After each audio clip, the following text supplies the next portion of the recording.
second one, my mother, the racist.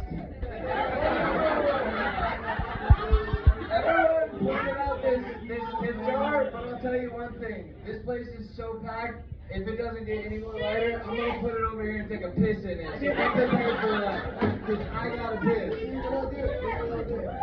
Speaking of what everyone else talked about, this is kind of just off the head a little bit. That one dude said everyone's family loves porn. Let me tell you how I figured that one out, okay? I come from an interesting family. My mother, you all saw. Here's his father right here. We'll get to that. Anyway. Should we just go through it? Let's just go through it. We got my brother. Okay, we'll give it a turn. This is my father. One more time for him. And then my mother. What's funny is they're not together, but usually when they end up in the same room, fucking ends up happening. I know my mother brought a date, and I know my father brought a date, but maybe my mom's date could be with my dad's date, and things just go that way. Anyway, can't get my life.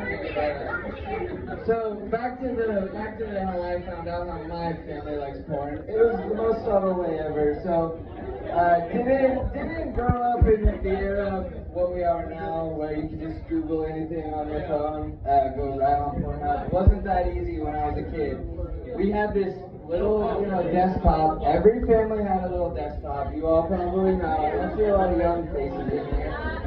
Anyway, what I didn't know at that age is your search history, it saves, right? So, my grandpa who is a religious man, you could definitely say that. I ended up crashing his server because I was looking at porn. Yes. I was also, 6, 7, I don't know. I just wanted to look at big boobs. Can you blame me? So, anyway, Grandpa catches me. He's like, grandson, we gotta come in here, gotta talk. This is how I realized he actually liked porn, but couldn't watch the porn. Also, my grandma was right here, but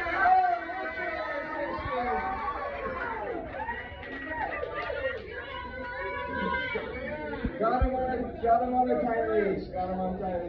Can't watch porn, right? So he individually goes through every single tab that I opened up and tells me how bad the tabs were as we are pushing the over button to look at all of the big boobs. So we go through this about 15 times, right? And here I am, kind of scared because I think I'm in trouble, but I also have a half a chub because we just looked at 47 pairs of boobs. And I don't want to tell my grandpa that. He can't. Right? So I honestly, still to this day, I don't know if I was in trouble or if that was more. He was more like, "Thank you for this." But like I said, my mother over here, she Jesus Christ, I need a drink of this. Let's just cheer real quick. Everyone just cheer. It's also hot as shit here. Woo! Take this off, maybe I'll button one of these. Yeah!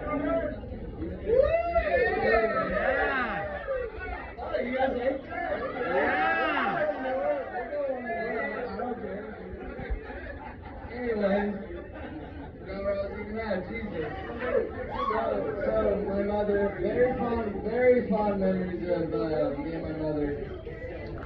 I'm a unique soul in the sense of I've actually dislodged my asshole from my body 2 times in my life. Not just once, twice. For a gay man, for a straight man, my asshole looks as abused as a gay man. That's how we met. We might have. Okay, so here we go. I'm about 6th grade, right? Whatever grade that is, our age, at least 12 years old, maybe. And I'm growing hair in places that I didn't even know you could grow hair. I'm getting them in my armpits, got them on my balls, my gooch/paint. For those of you that don't know what that is, it's the area between your ball sack and your butthole. For a girl, it's only about this big, but it does exist. It is down there. Started getting hair, right? My nipples got incredibly hairy at a young age too, just as a side note. But anyway, both. So anyway, start growing hair, wild places. I'm also a gross 6th grader, right? I don't brush my teeth proper. I don't wipe my ass proper. I really don't do anything proper. So I find a dingleberry. For those of you that don't know what a dingleberry is, it's a cute little piece of poop that attaches to a hair in your butthole, and it stays there until you wipe it away or do anything with it. So yes, you might have caught it. I found a dingleberry. Don't ask me how I found it or what I was searching for, but I definitely found one. I can't have this, right? My dad over here always preached, hygiene. We gotta be clean. We gotta be clean. I can't be walking around with a pretty butt in the 6th grade. Like I'm just discovering women. What if they've discovered I got a pretty butt? Nobody owns that. So naturally, I go into the bathroom. I get naked. That's what we do when we go to shower. I get completely naked. I see a razor on the counter. Come to find out, it's probably my mother's boyfriend's razor at the time, but I don't care. It looks like a good razor. And you know what they say? Gillette the best as a man can get? Facts. I take said razor, showering, shave my asshole, no problem. Smooth. I've only shaved my asshole one time, and now I'm a professional. I don't even know how it happened. People have to go to school to get their asshole as clean as mine was, and I'm like 6th grade age. I got it. So, what happens when you shave hair? It grows back, yes? We've all been there, right? Hair's grown back, it's picking you in the asshole, it itches, my ass is literally glued, or my hand is glued to my asshole for 2 days straight because it itches so goddamn bad. So, knowing I am a professional ass shaver, what do? I find my favorite razor, mom's boyfriend's razor. I bring it into the shower. This time, I don't even prep myself. No lube, no nothing. I just straight grab that ass and... But, this is where it goes horribly wrong. All it takes is one good slice up and... Ladies, you know what I'm talking about. This is why we get waxed, huh ladies, huh? So, now, I look down, my leg is full blood. If I didn't mention, I sliced my asshole open, for the ones that didn't hear it in the back. Look down, blood. I look in the drain, for God's sakes, my asshole's circling around the drain. It won't even go down because we got the drain and everything. So I gently pick it out. I put it on the side. I'm like, we are going to need that. We are going to need my asshole. I've seen this in the movies. You put that on ice, you bring me to the hospital, and we're putting my asshole back on my body. Because I'm not Kim Jong-un. I shit, and I need my asshole. You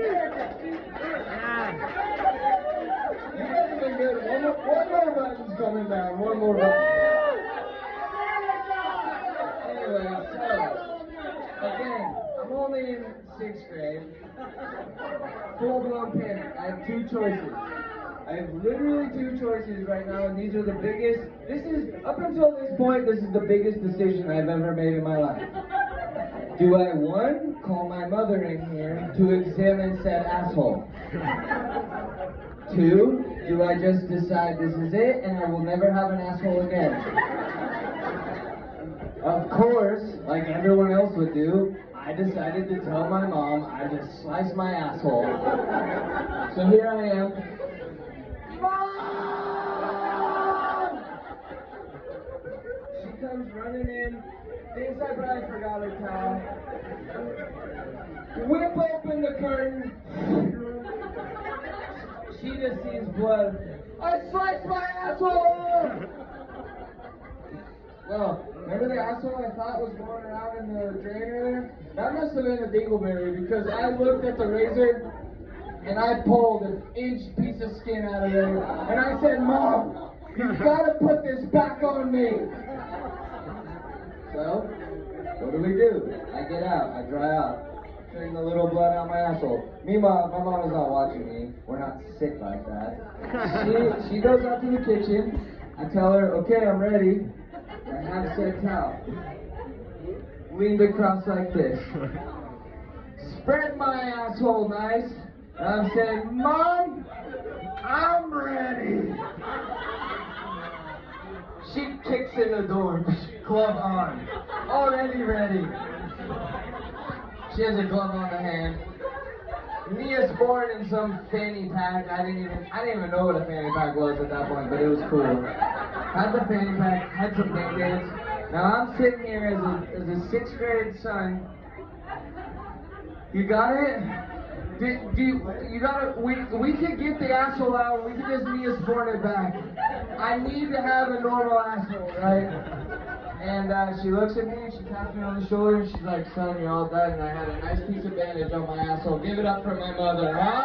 They don't write how to sew your child's asshole back on in the parent handbook. I'll tell you one thing though. If the parent handbook was an actual handbook that they made, what they would write in it is, if you are going to spank your kid, and yes, some of us grew up with spankings, don't ask your kid how he prefers to be spanked. Introduce father. Give him some.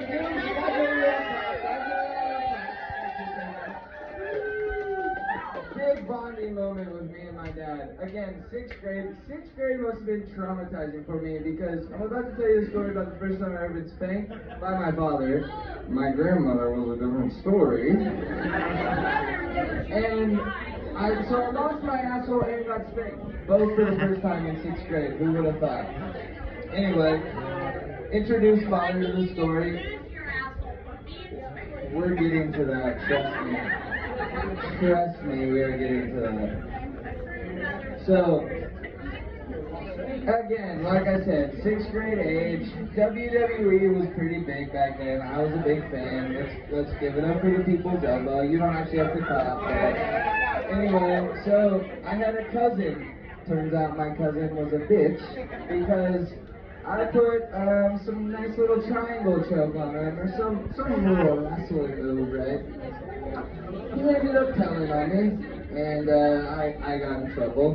And at this point, I wasn't used to getting spanked by my dad. I thought he was just going to tell me to clean my room, or I was on laundry duty, or something of that nature. But no, the orders came down, and he looked me in the eyes, and he said, son, I'm going to have to spank you. And all I could think in my little 6th grade head is, how many fucking rooms am I going to have to clean to get out of this? Turns out none, because he spanked me. He looks me in the eyes, and parents, this is the part where you just take over. Don't ask your son. He grabs me by the shoulder. He looks me in the eyes and he says, son, how do you prefer to do this? I know you remember that, Dad.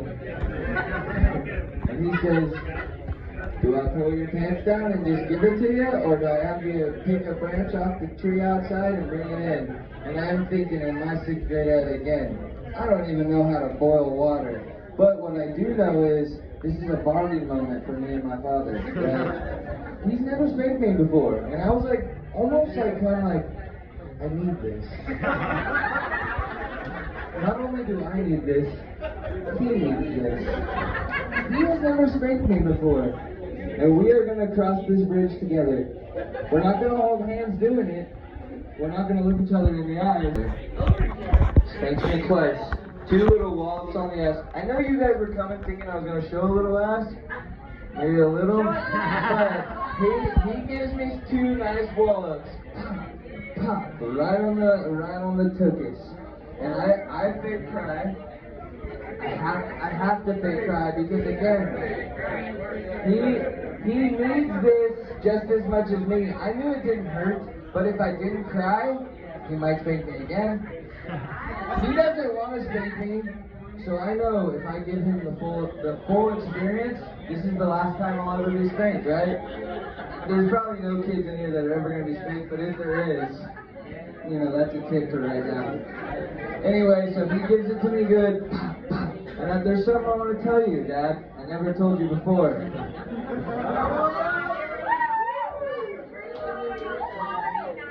When I was crying, and I looked you in the eyes, that hurt me more than it hurt you.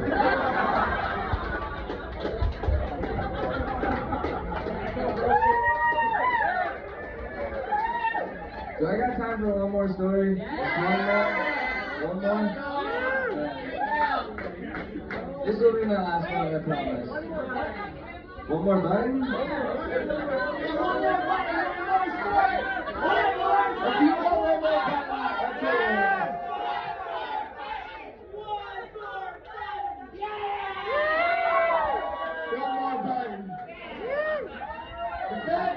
Take the shirt off. It's hot as shit here. My palms are sweaty, my toes are sweaty, and my butthole is sweaty. Yes, it is still there. So honestly, if I'm telling one more, that shirt doesn't need a job.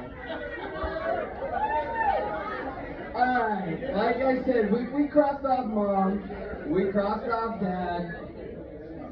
Let's go to Grandma.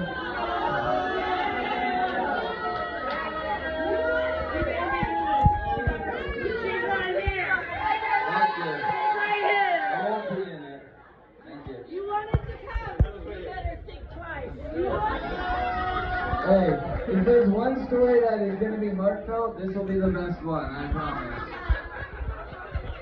Anyway, actually, this vest does seem kind of, we might have a whole board. Oh, yeah. I'm comfortable. Alright, let me get to it before my own family chirps me, okay? Going with one more, let the crowd settle. Okay, here we are.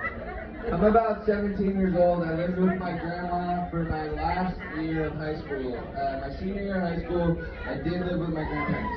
They lived in Sierra Village. Give it up for all grandparents out there.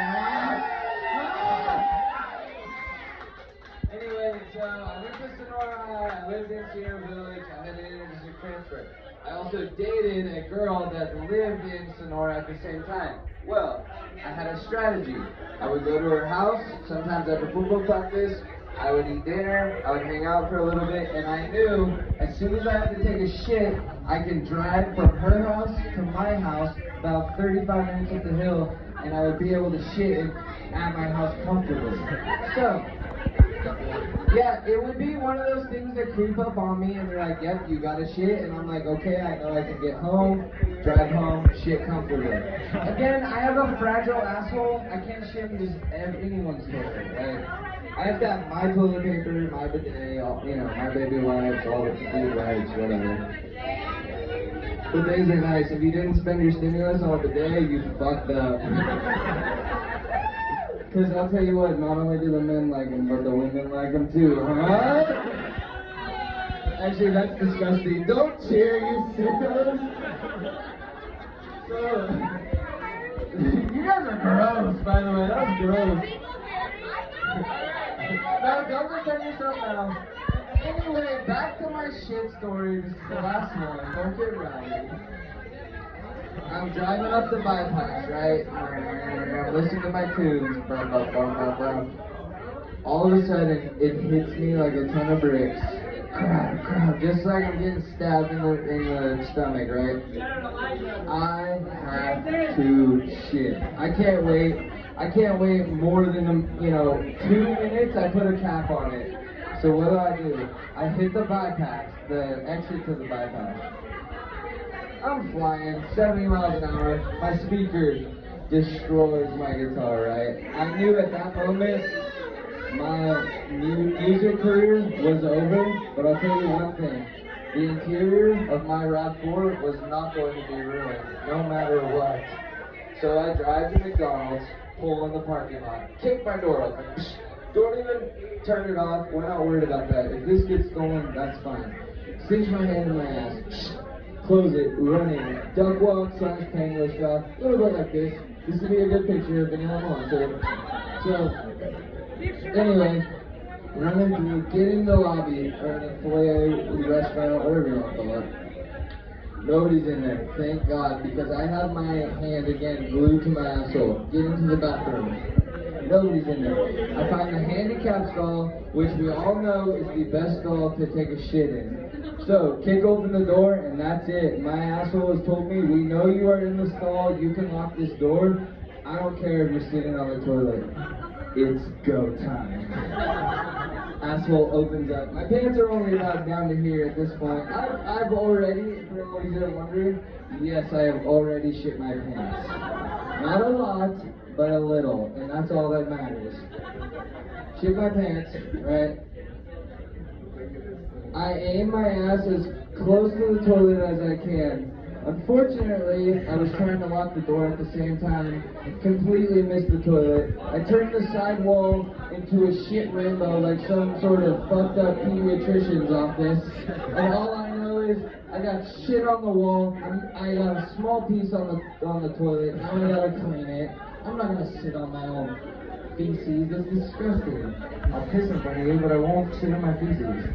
So, I cleaned the toilet off because that was only the first round. I knew I had only about 10 seconds to clean up.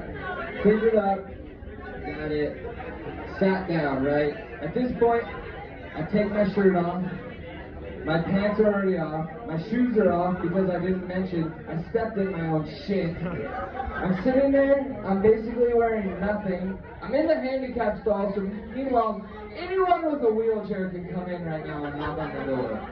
Anyone. I'm sitting there, I'm in panicking. It's flowing out me like the rivers of Babylon, just going. Now, all of a sudden, puke. Everywhere. I'm puking, I'm shitting, I'm doing it. My orifices are sweating. I might as well just be puking out of my sweat glands. Like, it's getting bad in here.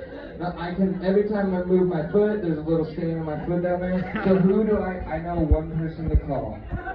There's only one person in my life that I knew would be there for me, no matter what. And it's my grandma. Give it up for my grandma. Listen, I knew this lady. She would be there no matter what. She would be there in my life. The only time she wasn't there for me is the time she caught me masturbating, and I didn't want her to be there for me anyway, so it all worked out. Anyway, I'm almost done, I promise. I pull my phone out, I dial up I call her Gram, she is my Gram. I dial up Gram's number, I put it on my thigh. Just as I'm about to push that send button, it's gone. I don't have to shit anymore, I don't have to puke, I'm not sweating. So you know what I do? And I knew if I called her, she would show up with baby wipes, a hazmat suit, probably a mop, and the same cloth diaper I wore when I was 6 years old. None of that disposable pussy shit that you guys are used to. Yeah, I wore a reusable cloth diaper, that's it. Anyway, so needless to say, she didn't have to come down because I left that place destroyed. I have my socks in the corner, my dirty underwear. I put on my pants, but I also might have had a little poop on my shirt. Who knows? I looked back and I said, fuck. You couldn't pay me to clean this motherfucker. And I drove home and had a great night's sleep. Thank you, my name's Shawn Giddings.